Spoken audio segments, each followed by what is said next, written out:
Is welcome to the channel. आज हम cover करेंगे topic in the earliest cities, class 6 NCERT. सारे chapter की रीडिंग नहीं करेंगे, केवल इंपॉर्टेंट चीज़ें पढ़ेंगे। The story of Harappa. Guys, Harappa एक आर्कियोलॉजिकल साइट है जो कि पंजाब में है, प्रेजेंट डे पाकिस्तान में। अभी आर्कियोलॉजिकल साइट क्या होती है? एक ऐसी साइट जहाँ पे पुरानी लोगों की हिस्ट्री या फिर पास्ट के लोगों की एक्टिविटीज़ के रिकॉर्ड्स मिले हों, उसे आर्कियोलॉजिकल साइट कहते हैं।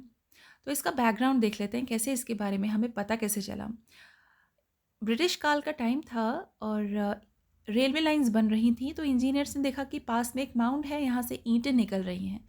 तो वहाँ से ईंटें निकालते गए, कुछ कंस्ट्रक्शन में यूज़ कर ली और कुछ को बिल्डिंग्स बनाने में यूज़ कर ली।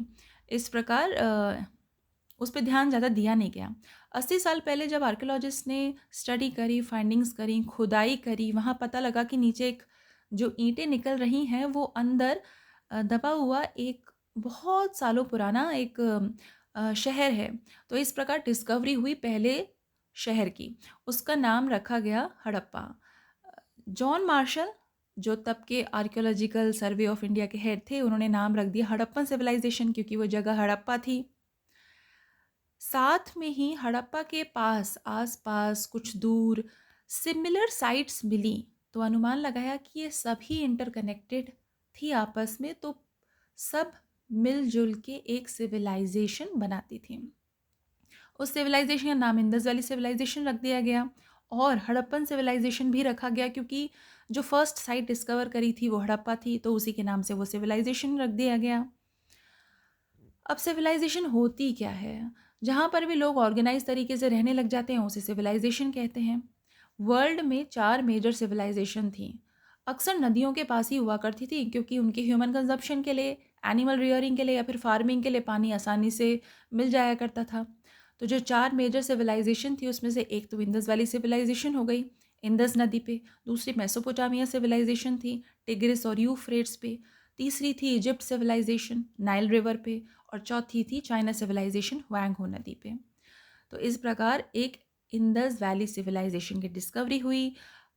यहाँ पे काफ़ी सारी सिटीज़ थी, जैसे हड़प्पा। हड़प्पा की डिस्कवरी करी थी दयाराम साहनी जी ने, आर्कियोलॉजिस्ट थे, 1921 में। मोहनजोदारो एक और साइट है जिसकी डिस्कवरी हुई थी रखलदास बैनर्जी जी के द्वारा 1922 में। और भी सिटीज़ हैं जैसे लोथल गुजरात में, कालीबंगन राजस्थान में, चानहुद्रो सिंध पाकिस्तान में, बानावली हरियाणा में, ढोलावीरा गुजरात में। जो मेन 2 कैपिटल्स रहा करती थी हड़प्पा मोहनजोदारो, वो आज प्रेजेंट डे पाकिस्तान में है। इनको ट्विन कैपिटल्स भी कहते थे। अब ये देख लेते हैं कि हम इतनी पुरानी बिल्डिंग्स और ये सिविलाइजेशन के बारे में क्यों पढ़ रहे हैं। तो हमें हिस्ट्री की चीज़ों को जानने की बहुत ज़रूरत होती है, क्योंकि हमें पुराना कल्चर और पुराने लोगों के बारे में जानने का मौका मिलता है कि उनका लाइफस्टाइल क्या होती थी, कैसे वो अपना फार्मिंग करते थे, कैसे अपना जीवन काटते थे, क्या करते थे, क्या खाते थे, कैसे पहनते थे, उनका कल्चर, कैसे व्यापार किया करते थे, सब चीज़ें जानने का मौका मिलता है, क्योंकि वहीं से चलते चलते हम आज यहाँ तक पहुँचे हैं। तो हिस्ट्री हमेशा पढ़नी चाहिए।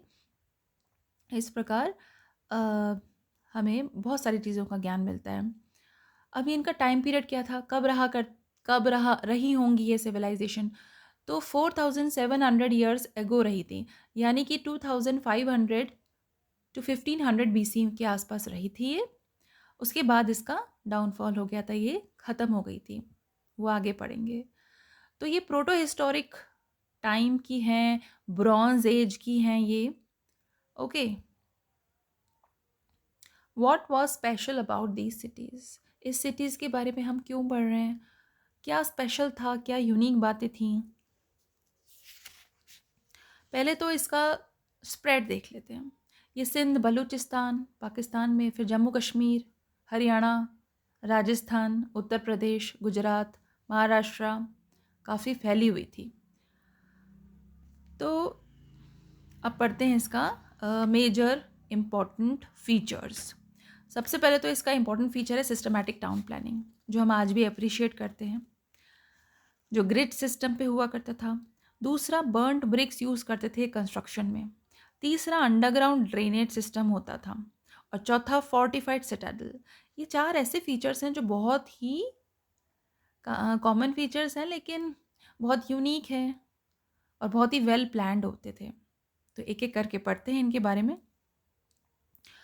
सबसे पहले सिटीज़ के बारे में देख लेते हैं। सिटीज़ जो थी वो मेजर 2 पार्ट्स में डिवाइडेड थीं।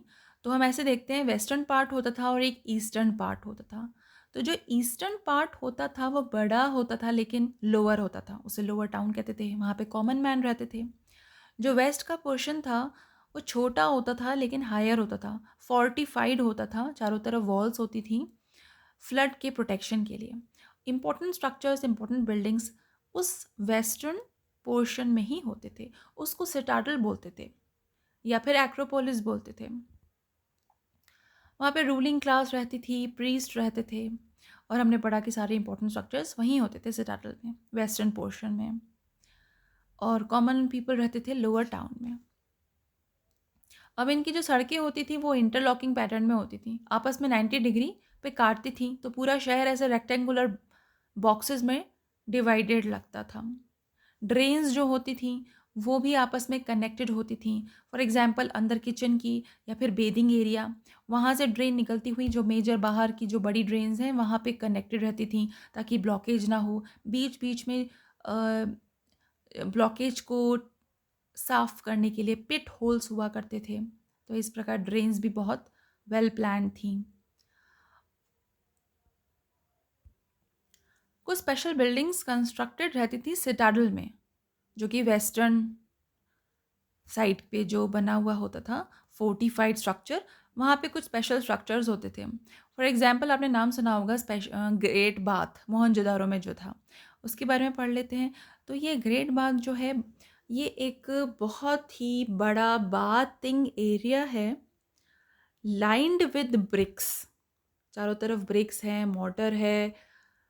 फ्लोर पे वाटर टाइट बनाने के लिए इसको नेचुरल टार लगाया गया था। एक जगह से भी वाटर लीकेज नहीं होता है, पानी कहीं बाहर से लाया जाता था और यूज़ करने के बाद में इसको ड्रेन आउट कर दिया करते थे। ऐसा अनुमान लगाया गया है कि शायद ये पूजा करने से पहले बेद करने के लिए, सेक्रेड डिप के लिए काम आता था। पास में रूम्स भी थे। तो ये बहुत ही, इसकी बनावट इसको इतना इम्पोर्टेंट और यूनिक बनाती है। बाकी सिटीज़ हैं जैसे कालीबंगन जो राजस्थान में है, लोथल गुजरात में है, यहाँ पे फायर अल्टर्स मिले हैं पूजा करने के लिए, सेक्रीफाइसेस के लिए। कुछ cities Mohenjodaro, Harappa and Lothar had elaborate store houses मिले हैं खाने को प्रिजर्व करने के लिए, इनको ग्रैनरीज बोलते हैं। तो यहाँ पर जो ये स्टोर करते थे इनका भी एक स्टाइल होता था, रोज़ में स्टोर करते थे और ग्रुप्स बना बना के बीच में वेंटिलेशन के लिए स्पेस छोड़ते थे। ये है ग्रेट बाथ मोहनजोदारो में। सिटाडल में हुआ करते हैं इस तरह के इम्पोर्टेंट स्ट्रक्चर्स, और साउथ और नॉर्थ में इसके लिए सीढ़ियाँ हुआ करती थी नीचे तक जाने के लिए। अब houses, range and streets. Houses में ये होता था कि बीच में कोर्टयार्ड होता था और आसपास रूम्स होते थे। बेदिंग एरिया बिल्कुल सेपरेट होता था। इससे पता लगता है कि इनके हाइजीन मेंटेन करने की आदतें बहुत अच्छी होती थी। ड्रेन्स और स्ट्रीट्स के बारे में हमने पढ़ा है कि ड्रेन्स जो थी वो सारी अपने आप आपस में इंटरकनेक्टेड रहती थी। पिट होल्स थे, इंस्पेक्शन होल्स होते थे ब्लॉकेज को समय समय पर ठीक करने के लिए।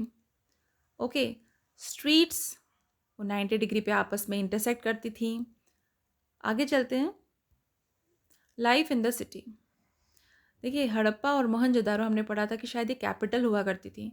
तो लाइफ यहाँ पे काफ़ी सारी बिजी होती थी क्योंकि व्यापार चलता था, आना जाना लगा रहता था। जैसे ओमान, इराक, ईरान, आपस में इनके आना जाना लगा रहता था, चीज़ों का एक्सपोर्ट होता था, इंपोर्ट होता था, तो काफ़ी बिजी थी।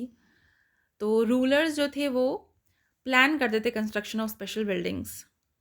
शायद रूलर अपने लोगों को बाहर भेजा करते थे प्रेशियस स्टोन्स एंड मेटल्स लाने के लिए, वैल्यूएबल ऑब्जेक्ट्स के लिए, गोल्ड, सिल्वर, ताकि ऑर्नामेंट्स बना लिया करें बीड्स के लिए। 3 तरह के आपको टर्मिनोलॉजी यहाँ मिलेगी। तो स्क्राइब्स, एक आपको मिलेगा क्राफ्ट पर्सन, और तीसरा आपको आगे मिलेगा स्पेशलिस्ट, वो आगे पढ़ते हैं। तो पहले देख लेते हैं कि ये स्क्राइब्स क्या हैं। स्क्राइब्स वो लोग होते थे जो कि लिखना जानते थे, तो ये सील्स बनाया करते थे। अच्छा, ये सील्स क्या होती है? सील्स एक तरह का टोकन होता है जो कि शायद बिजनेस में, व्यापार में, एक्सपोर्ट इंपोर्ट में यूज़ होता था। ये देखो पिक्चर है ड्रेन्स की, यहाँ पे बेक्ड ब्रिक्स यूज़ की गई हैं। ये वेल है, वाटर सोर्स।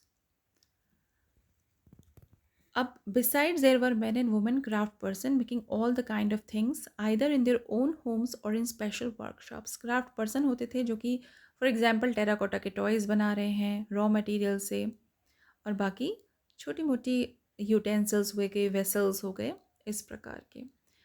ये पिक्चर है, लेफ्ट हैंड को एक सील की फ़ोटो है। सील में बेसिकली क्या लेआउट होता था, ऊपर एक पिक्टोग्राफिक स्क्रिप्ट होती थी, नीचे एक एनिमल फिगर होती थी। जैसे इस सील में एक नीचे यूनिकॉर्न बुल है, ऊपर कुछ पिक्टोग्राफिक स्क्रिप्ट है जिसको आज भी डेसिफर नहीं करा गया है। इसका अर्थ क्या है आज भी नहीं पता लगाया गया। पिक्टोग्राफिक स्क्रिप्ट क्या होती है कि इसके जो लेटर्स होते हैं उसमें कुछ पिक्चर्स, चित्र बने होते हैं। राइट साइड को ये टेराकोटा टॉयज़ हैं, इससे हमें पता लगता है कि वहाँ पे कौन कौन से जानवर मिलते थे उस समय में। New crafts in the cities,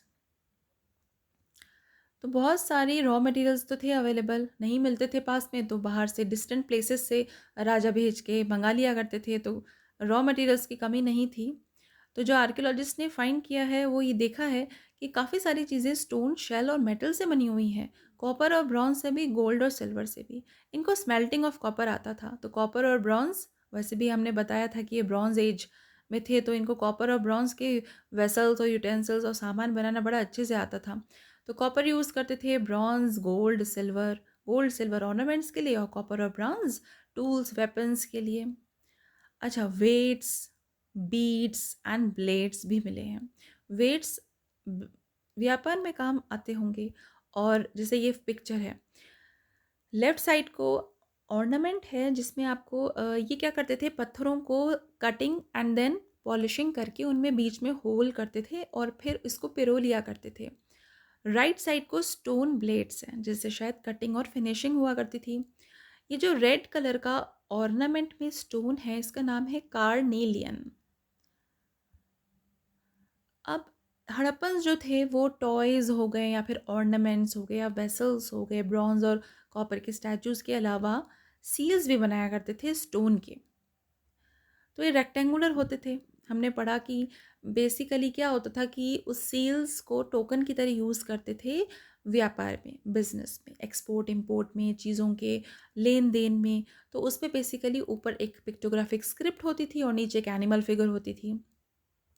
pots बनाया करते थे ये ब्यूटीफुल ब्लैक डिज़ाइंस के। अब कि पहना क्या करते थे, कॉटन उगाते थे, ऐसा पाया गया है, कुछ रिकॉर्ड्स मिले हैं।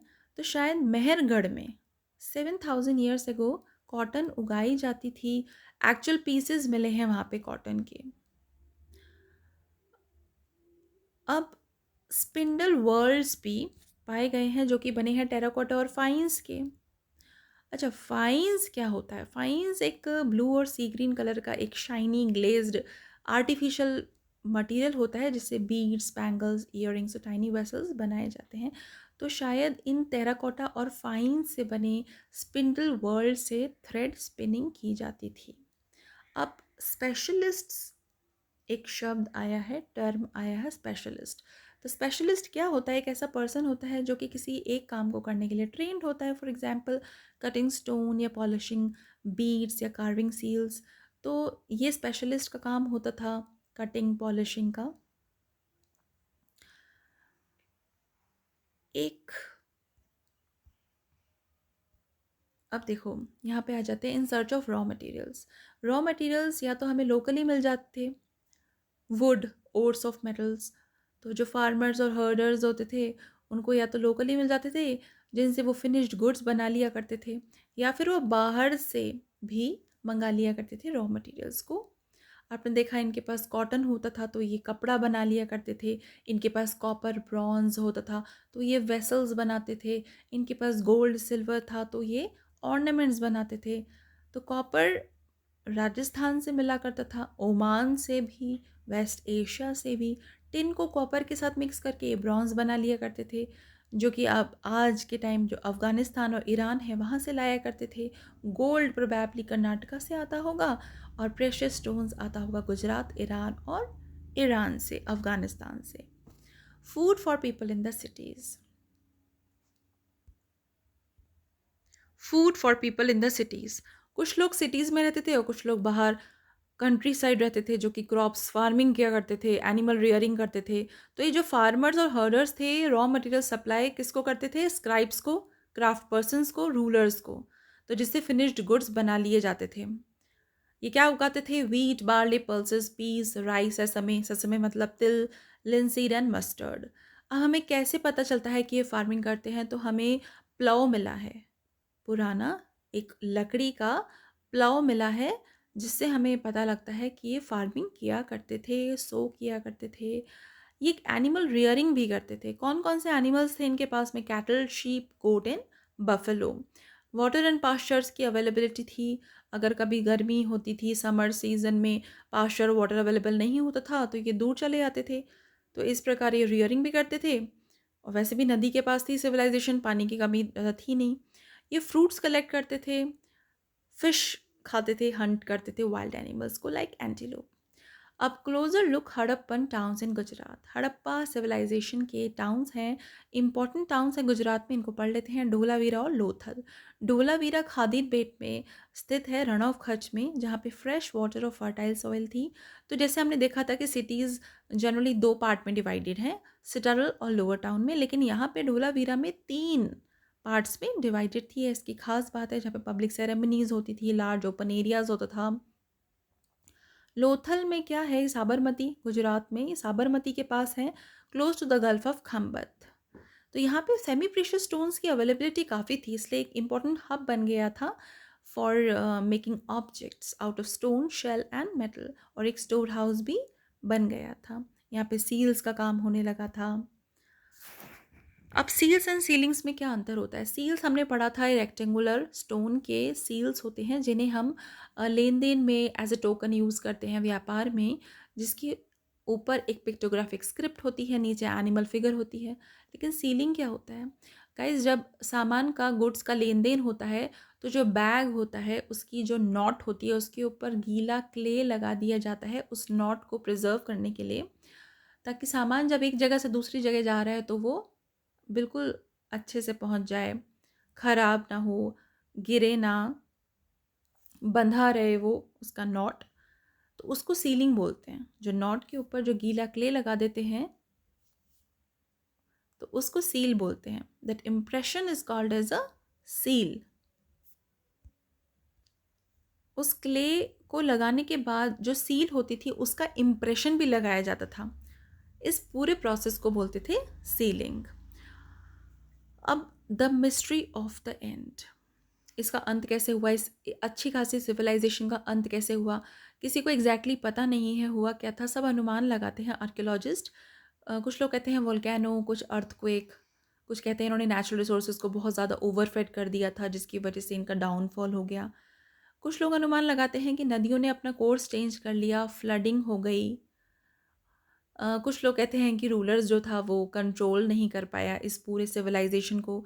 तो क्या होता है, जब रूलर सिविलाइजेशन कंट्रोल नहीं कर पाया होगा, तो छोटे छोटे सिविलाइजेशन में ये टूट गया होगा। तो अल्टीमेटली जब एक बड़ा सिविलाइजेशन छोटे छोटे में टूट गया है, तो उसका डाउनफॉल होना था।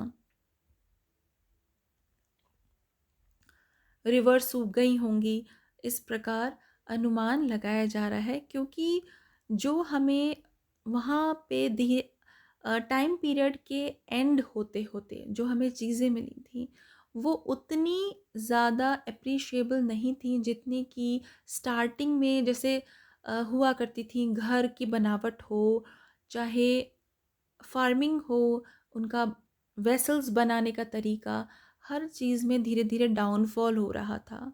चीज़ें अपने आप में ख़राब होती जा रही थी, शायद रिसोर्सेज की कमी से या किसी भी कमी से। तो धीरे धीरे डाउनफॉल एक रियलाइज़ किया गया है, और इसका फाइनली एंड हो गया था इस सिविलाइजेशन का।